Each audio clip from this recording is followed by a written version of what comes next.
Greetings. The purpose of this video is to give a recitation of my newly completed translation of the Spanda Kārikās, or Stanzas on Pulsation. This beautiful, sublime text has been translated several times before, but has become rather famous for being abstruse and difficult to understand.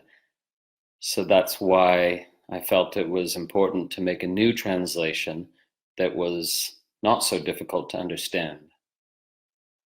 As I think you know, my priority is to make the original accessible without losing any of the original depth of meaning. So you be the judge.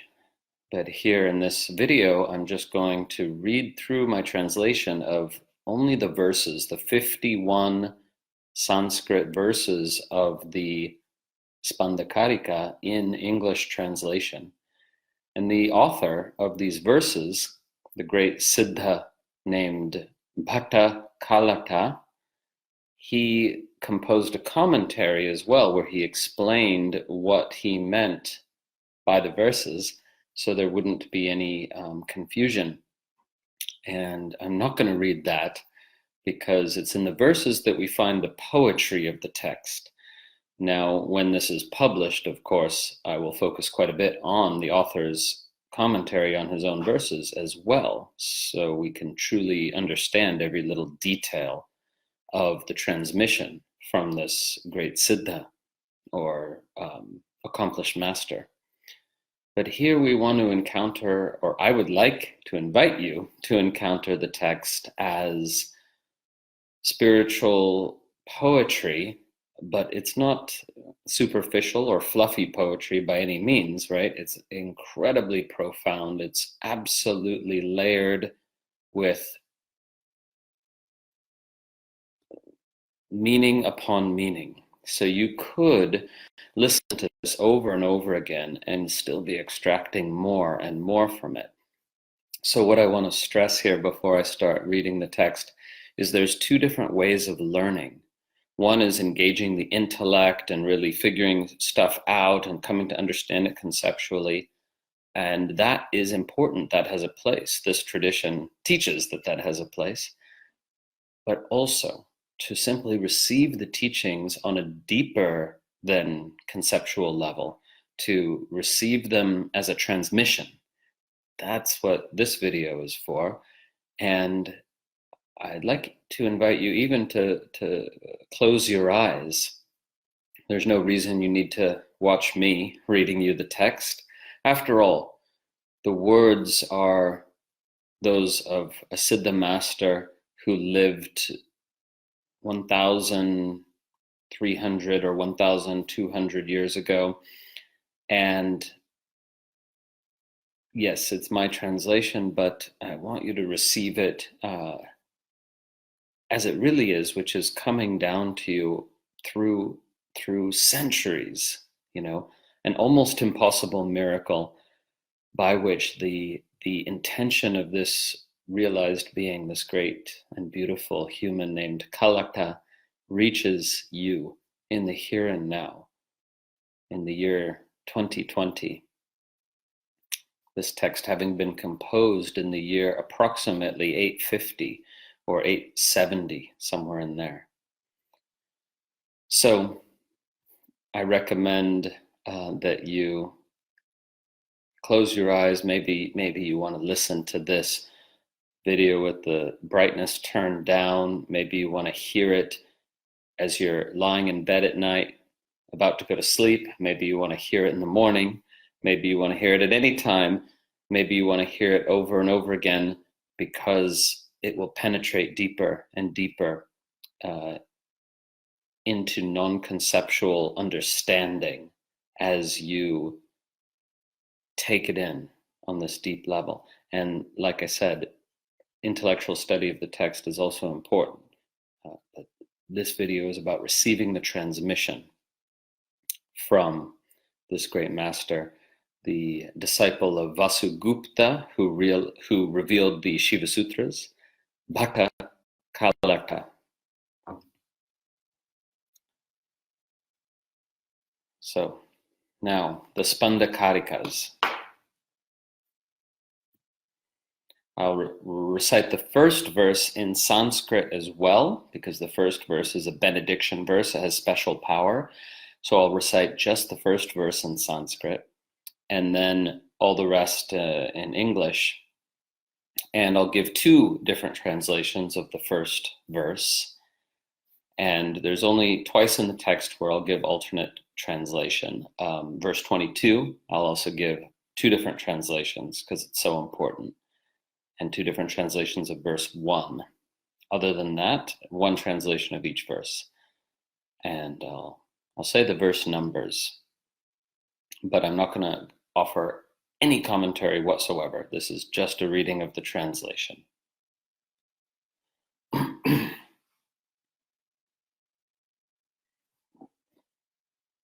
So take a moment to get centered, breathing in deep, breathing out a little longer and slower, just insofar as that helps you get centered. No effort, just a gentle arriving in your body,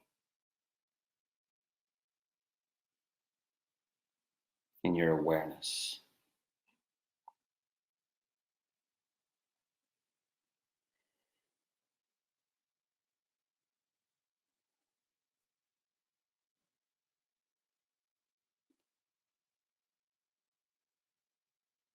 Yasyonmesha nimeshabhyam jagata pralayodayao tam shakti chakra vibhava prabhavam shankaram stuma. We praise the beneficent source of the all-pervasive activity of the wheel of powers of awareness, the expansion of which is the arising of the world of one's experience, and the contraction of which is its dissolution.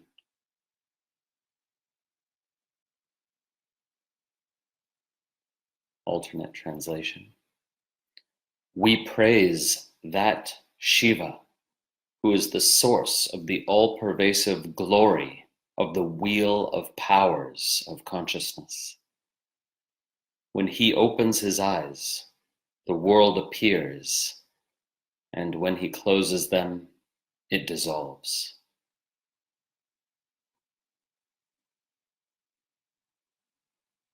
Two, that in which all this rests, and from which it has come forth as an effect. Since it has an unveiled nature, there is no obstruction of it anywhere. 3. Essence nature, the source of all you experience, flows equally in all three states of consciousness: waking, dreaming, and deep sleep, none of which are other than it. In all these states, the perceiver never departs from its own essential nature.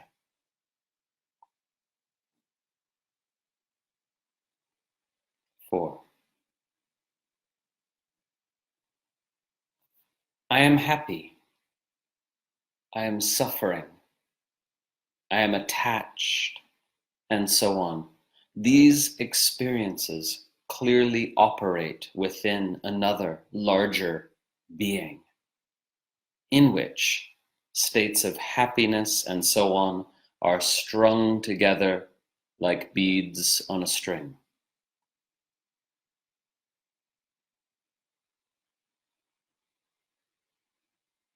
5. That state wherein there is no suffering, no happiness, no object, no subject, nor numbness either, that exists ultimately.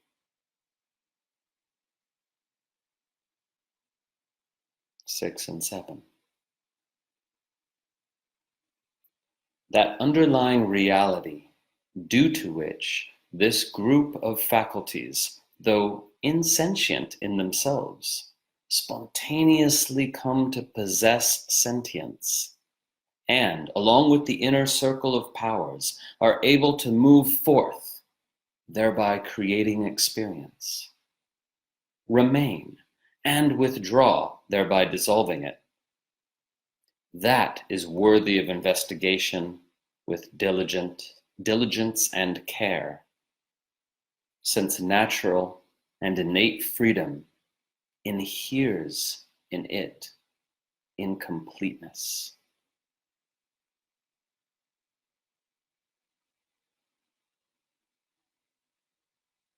Eight. For a person does not function through independently instigating an impulse of will, but rather by contacting the strength of the innermost self, and thus becoming equal to that.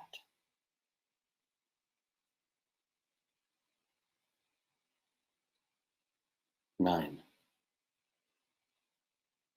When the agitation of one who wishes to do those things that need to be done, and yet is incapacitated by his own impurity, dissolves, then there is the supreme state.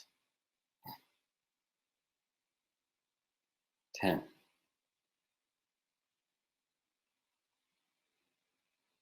Then one's unconstructed nature, characterized by spontaneous and free knowing and acting, is revealed,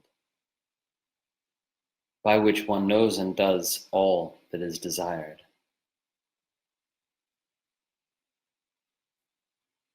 11.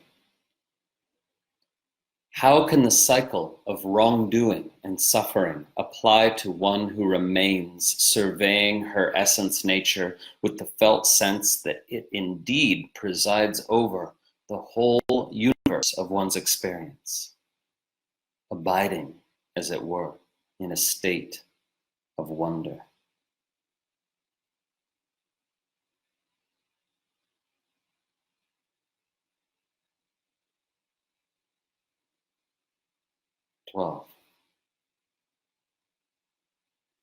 And non-existence cannot become an object of contemplation. In what appears to be unconsciousness, there is only stupefied consciousness, since when one comes to one's senses, one has the conviction it was. Thus, that artificial knowable non-existence is just like the state of deep sleep, whereas the reality of the One is never perceived as something that is merely remembered in this way.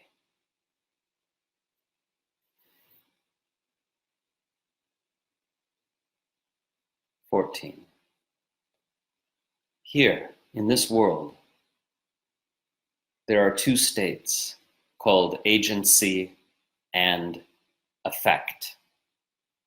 The second is perishable, whereas the source of agency is imperishable.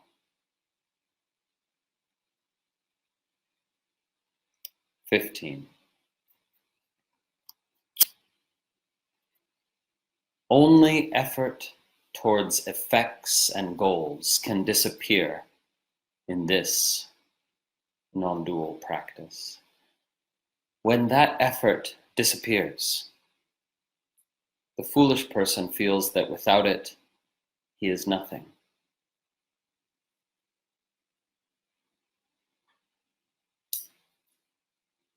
16. There can never be any injury, violation, or destruction of one's innermost nature, which is the abode of omniscience, for no other perceiver may be perceived.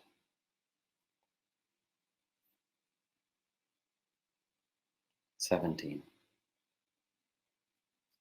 Realization of that is constant and undeviating in all three states for the fully awakened one.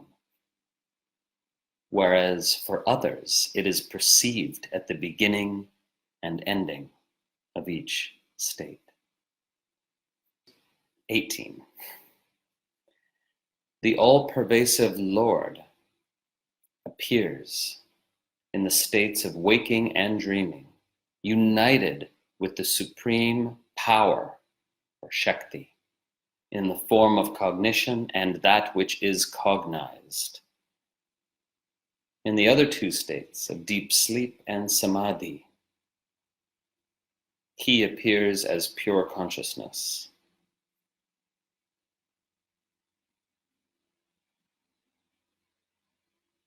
"19. The various flows of pulsation, spanda, such as the three gunas, attain their natures on the basis of the universal pulsation, so they could never obstruct the path of a knower." 20. But for those whose minds are unawakened, those flows seem to strive to conceal their inner state, casting them down into the terrible path of samsara, so difficult to overcome. 21.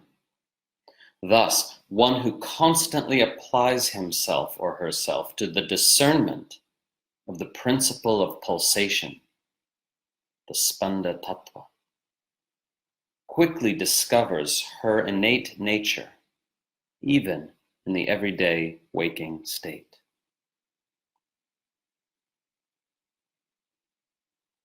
22. The Spanda, the pulsation, abides in that state a person enters when she or he is enraged, or delighted, or running, or dancing, or swimming, and so on, or reflecting, what am I to do? Alternate translation. The innate vibrancy of awareness is situated within the states of rage, joy, flow, or wondering that one fully enters into.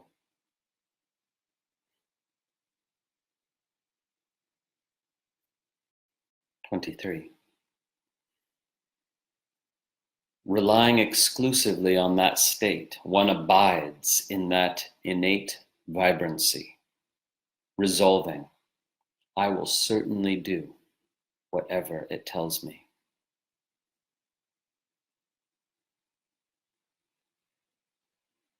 24. Having taken refuge in that state, the moon and sun both set into the graceful path through the upward way, leaving behind the egg of Brahma. Then, in that great void in which moon and sun have melted away, those who have not recognized their essence nature enter a sleep-like state, but those who are awakened remain open and unveiled.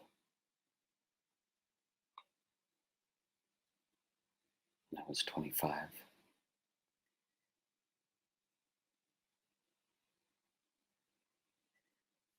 26. Mantras, attaining that innate power, becomes suffused with divine force, enabling them to perform their respective functions, like the senses of embodied beings. 27. Then they completely dissolve into that same power, becoming quiescent and stainless, along with the mind of the one who worships them. Therefore, these mantras have the nature of Shiva himself.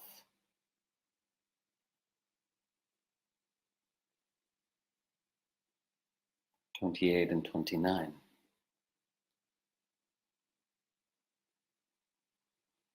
The embodied soul consists of all things, since all states arise within and from its awareness, and because it perceives its identity with the awareness it has of all those things.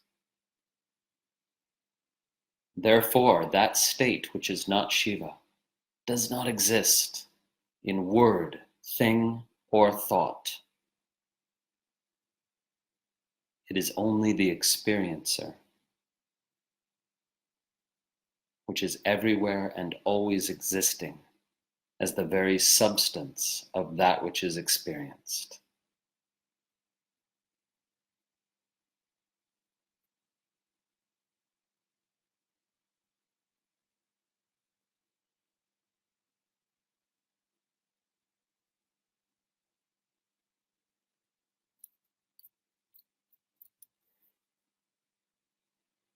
"30.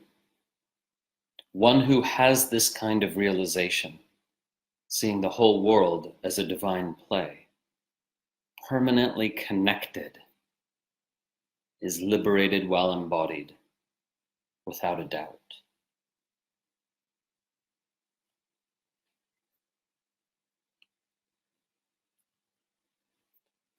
Only this constitutes the arising of the object of meditation in the mind of the meditator, the practitioner's realization of identity with it through the power of his will.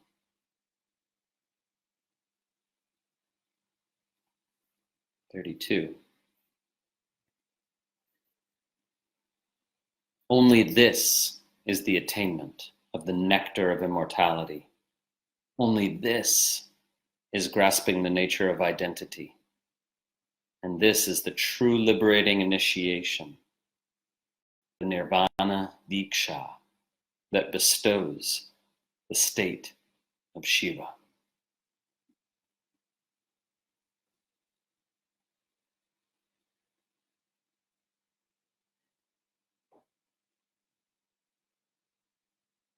"33 and 34.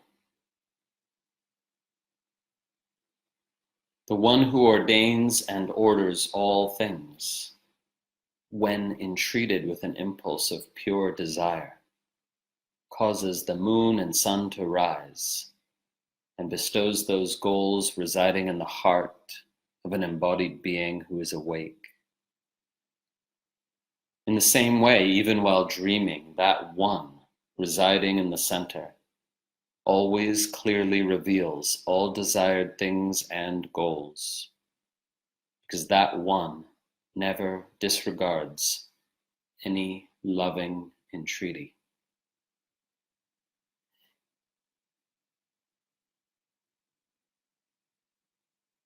35.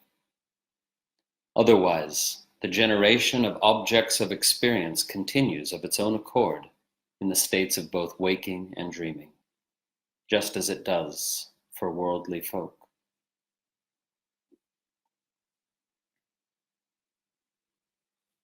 36 and 37.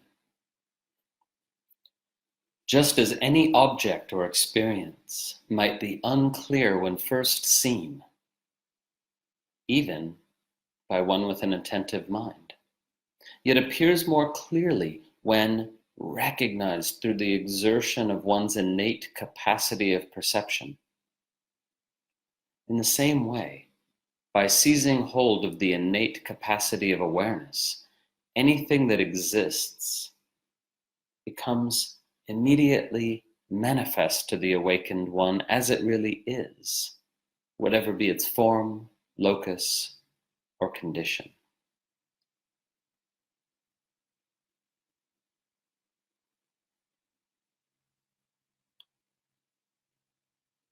38. Even a frail person who seizes hold of that can do whatever needs to be done. And likewise, one who is very hungry for food or experience is able to quell that hunger.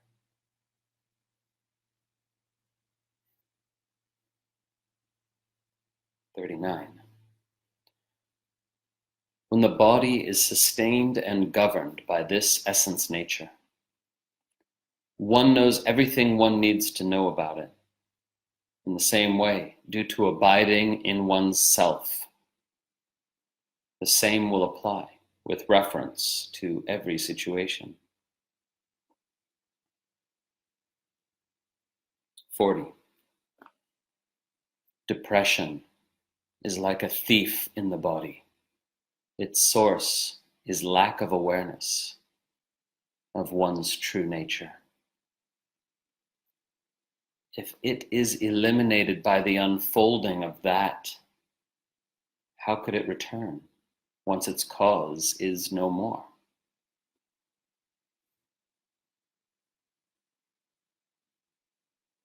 "41. When one is occupied with one thought and some other thought or inspiration arises spontaneously, that should be known as the unfolding. One should focus on the source of that in oneself."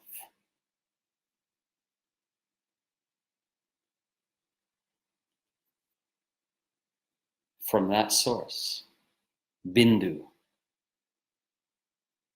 From bindu, nada. From nada, appearance. And from appearance, taste. These arise in rapid succession as activations and potential disturbances for the embodied one.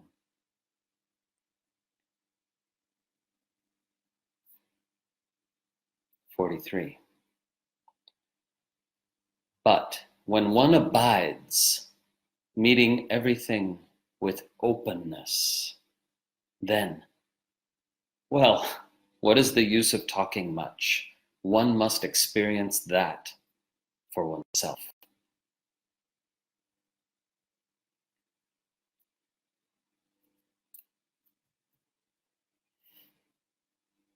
44.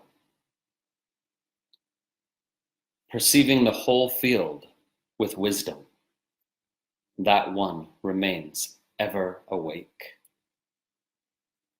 Always directing everything to the one, depositing everything in the one, attributing everything to the one, she or he is never oppressed by another.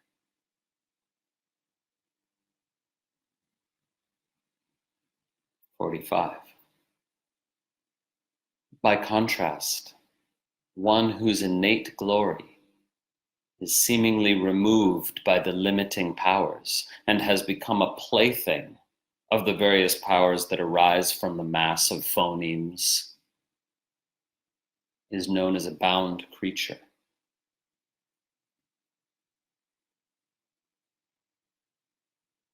46. For such a one, the burgeoning of ideas and concepts that arise in relation to direct experience constitutes the loss of the sweet taste of the supreme nectar of awareness. As a result, he loses his freedom and independence. 47. One's linguistic powers are always in readiness to conceal one's true nature, since ideas and concepts cannot arise unpenetrated by words.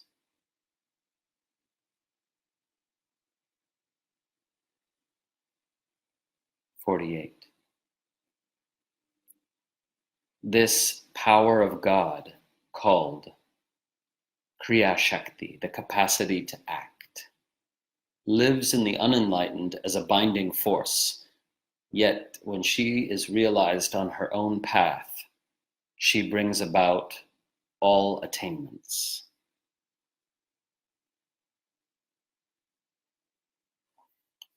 49 and 50. The unliberated one is besieged and obscured by the psyche, which resides in the mind, ego, and faculty of judgment, and takes the form of sense capacities, mental imagery, and memories. Such a one helplessly undergoes the kind of experience that is produced by cognitions and concepts arising from the psyche, due to which she or he wanders in the cycle of suffering. For this reason, we explain how to bring about an end to that cycle.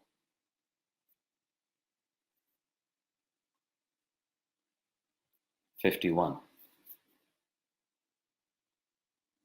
But when she or he is firmly rooted in the One, then she or he is capable of bringing about the arising and dissolving of the psyche. And she or he attains the state of being the universal experiencer, and consequently becomes the Lord of the circle, the Lord or Lady of the mandala of one's existence. Om Iti Shivam.